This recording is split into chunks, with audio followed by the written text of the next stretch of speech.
Arrivano i primi freddi ma è tardi per salvare cozze e vongole del delta. Il caldo fuori stagione di questo autunno anomalo ha permesso al granchio blu di fare razzia di quel poco che sarà salvato. Temperature dell'acqua alta rispetto alla norma, salinità elevata, il cuneo salino sono l'ambiente ideale per la specie aliena e il nostro mare, che è diverso, mutato sotto gli effetti del cambiamento climatico, ne sono certi gli scienziati dell'Istituto Zooprofilattico Sperimentale delle Venezie. Fino a una settimana fa avevamo temperature assolutamente estive e questo provoca degli importanti cambiamenti degli ecosistemi legati anche al cambiamento della salinità dell'acqua e della temperatura, e quindi questi cambiamenti favoriscono il proliferare di specie che prima non c'erano.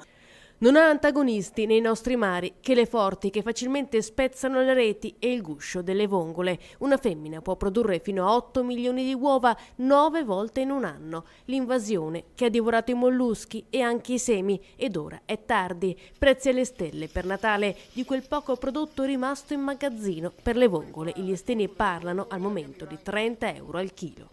Il granchio blu, lo dico, lo ripeto, non è un'eccellenza del nostro territorio e noi dobbiamo difendere le nostre eccellenze, anzi dobbiamo fare una strategia comune per eliminarlo completamente dai nostri mari.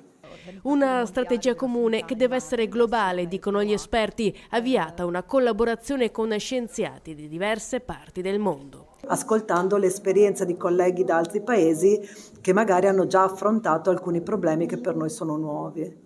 Intanto, a breve, fine ottobre, primi di novembre, dovrebbero arrivare i risultati della ricerca avviata a marzo dall'Università di Venezia.